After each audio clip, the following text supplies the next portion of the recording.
الحمد لله نحمده ونستعينه ونستغفره ونؤمن به ونتوكل عليه ونعوذ بالله من شرور أنفسنا ومن سيئات أعمالنا من يهده الله فلا مضل له ومن يضلله فلا هادي له ونشهد أن لا إله إلا الله وحده لا شريك له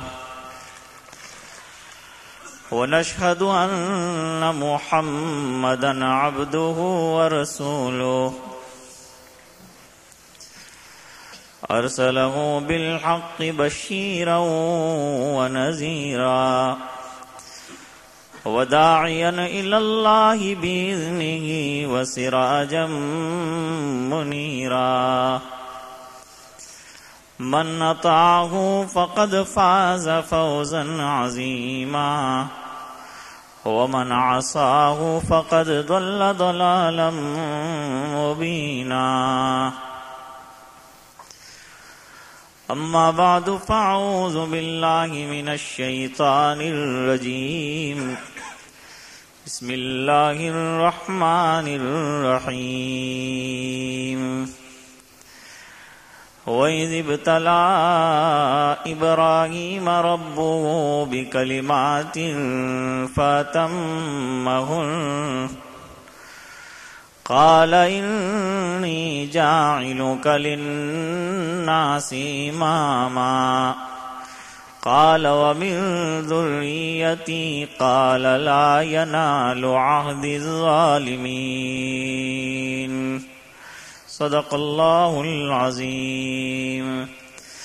إن الله وملائكته يصلون على النبي يا أيها الذين آمنوا صلوا عليه وسلموا تسليما اللهم صل على سيدنا محمد وعلى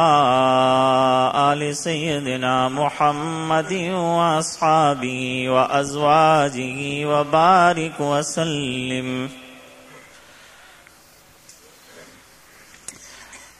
کل گزشتہ بھی مختلف واقعات کے ضمن میں حضرت علی رضی اللہ تعالیٰ عنہ کی شجاعت کی بات چل رہی تھی اور صحابہ کرام کے مقام، ان کی صداقت اور پرخلوص نیتوں کے سلسلے میں کچھ باتیں عرض ہوئی تھیں.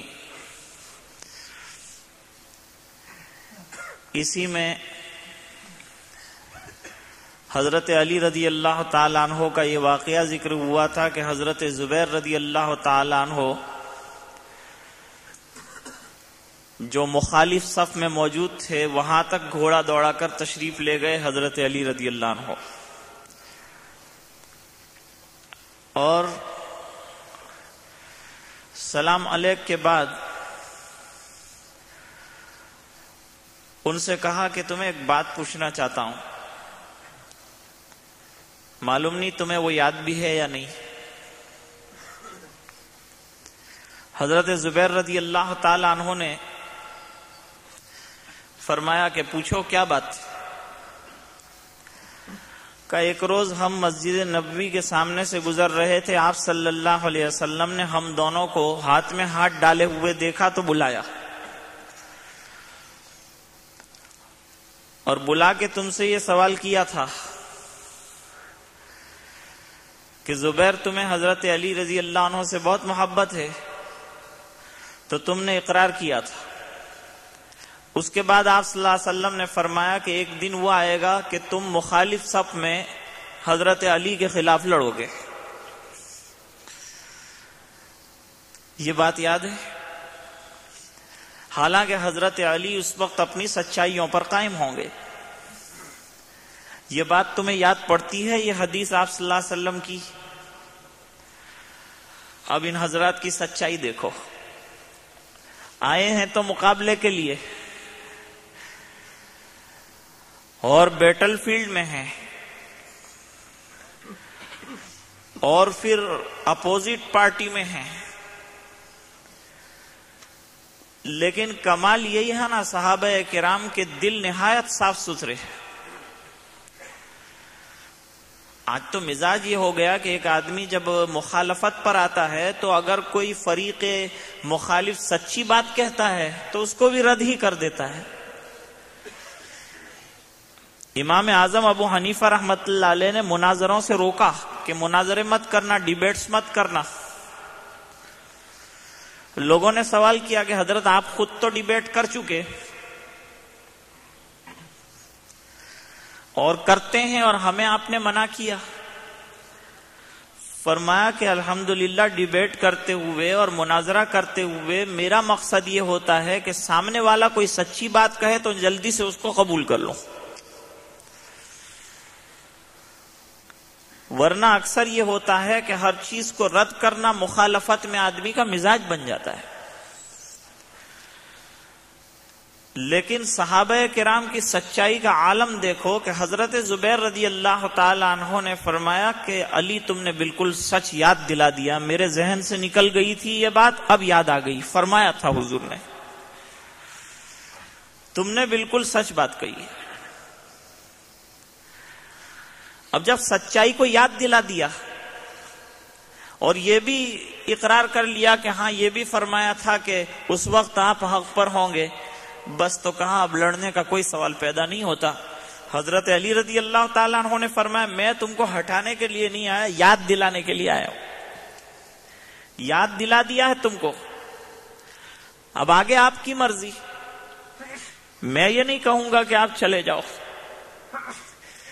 اس لیے صحابہ کرام کے آپس کے جو مشاجرات ہیں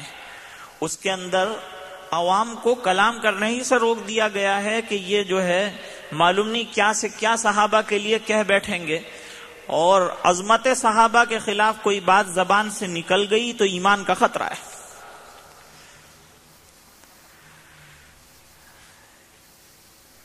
ایک صاحب تھے جو مکتوبات پڑھتے تھے، مجدد الفسانی رحمت اللہ علیہ کے مکتوبات بہت مشہور ہیں، وہ پڑھا کرتے تھے، اور ان کے دل میں جو ہے ذرا حضرت امیر معاویہ رضی اللہ تعالی عنہ کے لیے کچھ بات تھی۔ حالانکہ امیر معاویہ رضی اللہ تعالی عنہ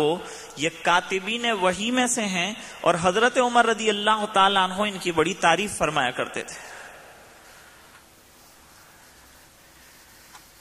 مشاجرات صحابہ میں اگر ایک صحابی دوسرے صحابی کو کچھ کہے تو وہ اس کے شایع نشان، وہ ایک منصب کے لوگ ہیں، کہہ سکتے ہیں، لیکن ہم کو کچھ حق نہیں ہے کہ ہم اس پر کچھ کہیں۔ اب وہ صاحب جو ہے مکتوبات پڑھتے تھے، اس میں ان کی نظر سے ایک ملفوظ گزرا کہ امام مالک رحمت اللہ علیہ کا طریقہ یہ رہا کہ وہ حضرات شیخین کو برا بھلا کہنے والے کو جو سزا دینے کا حکم کرتے تھے، وہ تقریباً وہی سزا حضرت امیر معاویہ رضی اللہ عنہ کی شان میں کوئی بات کہے تو اس کو بھی وہی سزا دینے کی تجویز کرتے تھے، اور وہی حد اس کے اوپر بھی قائم کرنے کو کہتے تھے۔ یہ صاحب کو غصہ آ گیا اور مکتوبات کو زور سے پٹک دیا، سو گئے۔ تو خواب کیا دیکھا رات کو، کیونکہ مکتوبات مجدد الفسانی رحمت اللہ علیہ کے ہیں، اور مجدد الفسانی رحمت اللہ علیہ کو رات کو خواب میں دیکھا۔ کہا بھائی کیا بات ہے، آج تم نے جو ہے مکتوبات کو اٹھا کے پٹخ دیا ایسی زور سے؟